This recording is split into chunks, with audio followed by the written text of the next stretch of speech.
James clear की atomic habits अनुवाद doctor Sudhir Dixit अध्याय 18 अंतिम भाग मेरी यानी श्रुति गौर तोमर की आवाज़ में। ऐसा खेल कैसे खोजें जहां संभावनाएं आपके पक्ष में हों। प्रेरणा को कायम रखने और सफल महसूस करने के लिए अत्यंत महत्वपूर्ण है कि आप उस खेल को खेलना सीख लें जहां संभावनाएं आपके पक्ष में हों। सिद्धांततः आप किसी भी चीज़ का आनंद ले सकते हैं, लेकिन व्यवहारिक दृष्टि से आपको उन चीज़ों में ही आनंद आता है जो आपके लिए आसान होंगी। जो लोग किसी क्षेत्र में गुणी होते हैं उनमें उस क्षेत्र में ज़्यादा सक्षम होने की प्रवृत्ति होती है और फिर अच्छे काम के लिए उनकी प्रशंसा होती है। वे इसलिए ऊर्जावान बने रहते हैं क्योंकि वे यहाँ प्रगति कर रहे हैं जहाँ दूसरे असफल हुए हैं, और इसलिए भी क्योंकि इस वजह से उन्हें बेहतर वेतन और ज़्यादा बड़े अवसरों का पुरस्कार मिलता है, जिससे वे न सिर्फ ज़्यादा खुश होते हैं बल्कि ज़्यादा गुणवत्ता वाला काम करने के लिए भी प्रेरित होते हैं। यह एक अच्छा चक्र है। सही आदत को चुन लेंगे तो प्रगति आसान होगी, गलत आदत को चुनेंगे तो जीवन संघर्ष बन जाएगा। आप सही आदत कैसे चुनें? इसका पहला कदम हम तीसरे नियम में बता चुके हैं, इसे आसान बनाएं। कई मामलों में जब लोग गलत आदत चुनते हैं तो इसका सिर्फ यह मतलब होता है कि उन्होंने काफ़ी मुश्किल आदत को चुन लिया है। जब कोई आदत आसान होती है तो उसमें आपके सफल होने की संभावना ज़्यादा होती है। जब आप सफल होते हैं तो आपके संतुष्ट महसूस करने की संभावना ज़्यादा होती है। बहरहाल एक और स्तर पर विचार करना होता है। अगर आप तरक्की करते और बेहतर बनते जाएं तो लंबे समय में कोई भी क्षेत्र चुनौतीपूर्ण बन सकता है। किसी बिंदु पर आपको यह सुनिश्चित करने की ज़रूरत होती है कि आप अपनी योग्यताओं के हिसाब से सही खेल खेल रहे हैं। आप यह कैसे पता लगा सकते हैं? सबसे आम नीति परीक्षण और त्रुटि की नीति है। जाहिर है इस रणनीति में एक समस्या होती है। जीवन छोटा होता है। आपके पास हर करियर में जाने, हर योग्य युवक युवती के साथ डेटिंग करने या हर वाद्य यंत्र को बजाकर देखने के लिए पर्याप्त समय नहीं होता। सौभाग्य से इस उलझन को सुलझाने का एक प्रभावी तरीका है और इसे पड़ताल या दोहन विनिमय कहा जाता है। किसी भी नई गतिविधि की शुरुआत में पड़ताल की एक अवधि होनी चाहिए। संबंधों में इसे डेटिंग कहा जाता है, कॉलेज में इसे लिबरल आर्ट्स कहा जाता है, कारोबार में इसे स्प्लिट टेस्टिंग कहा जाता है। लक्ष्य यह होता है कि कई संभावनाओं को आजमाया जाए, बहुत से विचारों पर शोध किया जाए और चौड़ा जाल फेंका जाए। पड़ताल की शुरुआती अवधि के बाद अपना ध्यान उस सर्वश्रेष्ठ समाधान पर केंद्रित करें जो आपको मिला है, लेकिन बीच बीच में प्रयोग करते रहें। उचित संतुलन इस बात पर निर्भर करता है कि आप जीत रहे हैं या हार रहे हैं। अगर आप वर्तमान में जीत रहे हैं तो आप दोहन करते हैं और करते रहते हैं।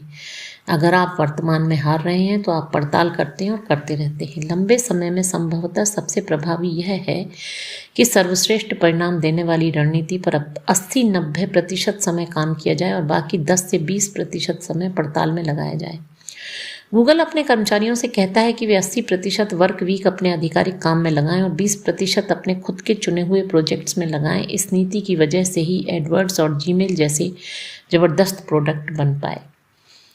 सर्वोत्कृष्ट नीति इस बात पर भी निर्भर करती है कि आपके पास कितना समय है। अगर आपके पास बहुत सारा समय है, जैसे करियर की शुरुआत में, तो पड़ताल करने में ज़्यादा समझदारी होती है, क्योंकि सही चीज़ मिलने के बाद आपके पास उसका दोहन करने के लिए काफ़ी समय होगा। अगर आपके पास समय कम है, जैसे किसी प्रोजेक्ट की डेडलाइन है, तो आपको अब तक मिले सर्वश्रेष्ठ समाधान पर अमल करके परिणाम हासिल करने चाहिए।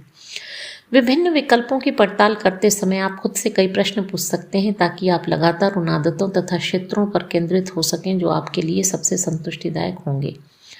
मुझे कौन सी चीज़ मज़ेदार लगती है जो दूसरों को मेहनत लगती है? आप किसी काम के लिए बने हैं या नहीं, उसकी कसौटी यह नहीं है कि आप उससे प्रेम करते हैं या नहीं। कसौटी तो यह है कि आप उस काम के दर्द को बाकी लोगों से ज़्यादा आसानी से झेल सकते हैं या नहीं।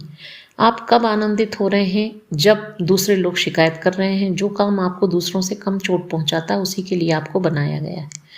मुझे समय का भान किस चीज़ में नहीं रहता। प्रवाह वह मानसिक अवस्था है जिसमें आप हाथ के काम पर इतने ज़्यादा एकाग्र होते हैं कि बाकी दुनिया को भूल जाते हैं।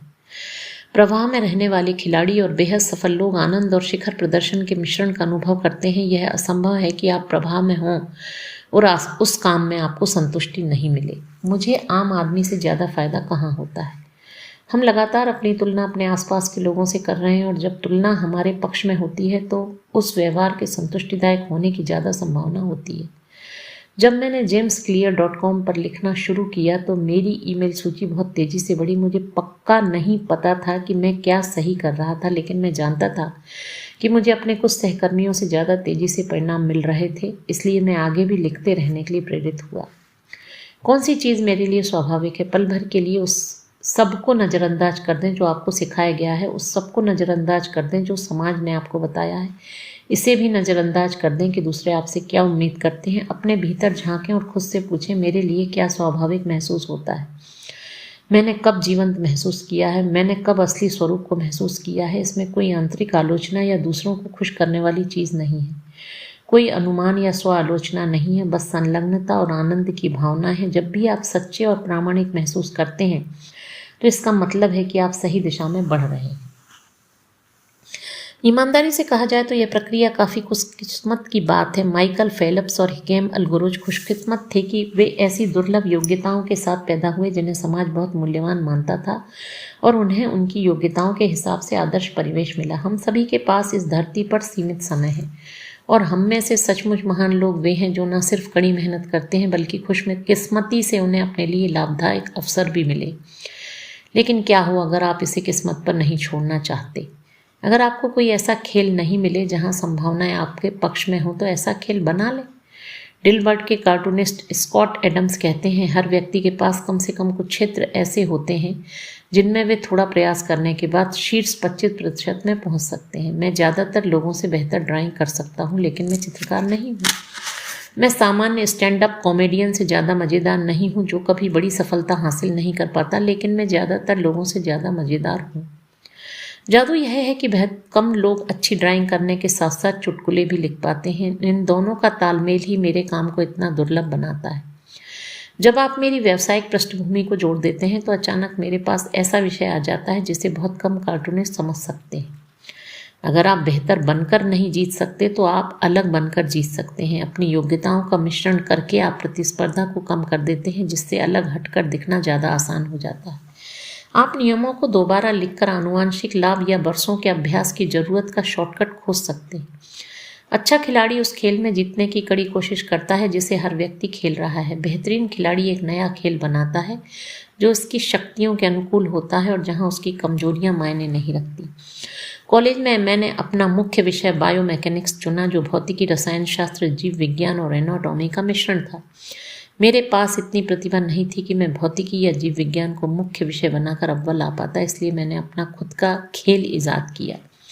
चूंकि यह मेरे लिए उपयुक्त था, मैं सिर्फ वही कोर्स ले रहा था जिसमें मेरी रुचि थी, इसलिए पढ़ना मेहनत जैसा महसूस नहीं हुआ। इस वजह से दूसरों से अपनी तुलना करने के जाल से बचना भी ज़्यादा आसान था।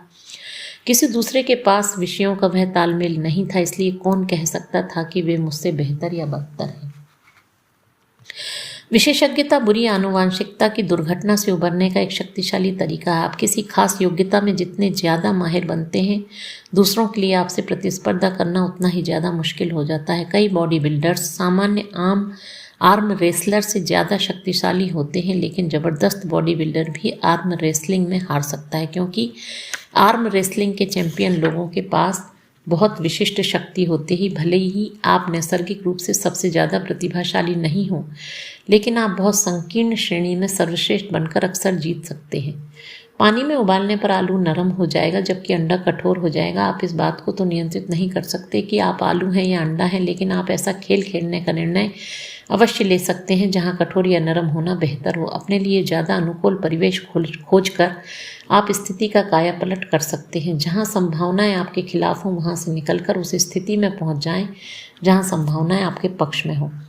अपने जीन्स का अधिकतम लाभ कैसे लें? हमारे जीन्स कड़ी मेहनत की आवश्यकता को खत्म नहीं करते हैं, वे इसे स्पष्ट करते हैं। वे हमें बताते हैं कि हमें किस क्षेत्र में कड़ी मेहनत करनी चाहिए। जब हमें अपनी शक्तियों का एहसास हो जाता है तो हम जान जाते हैं कि अपने समय और ऊर्जा को कहाँ खर्च करें। हम जान जाते हैं कि किस तरह के अवसरों की तलाश करें और किस तरह की चुनौतियों से बचें। हम अपने स्वभाव को जितनी अच्छी तरह समझ लेते हैं, हम उतनी ही बेहतर रणनीति बना सकते हैं। जैविक विभिन्नताएं मायने रखती हैं, इसलिए अपनी तुलना हर एक से करने के बजाय अपने आप से करना ज़्यादा लाभकारी होता है।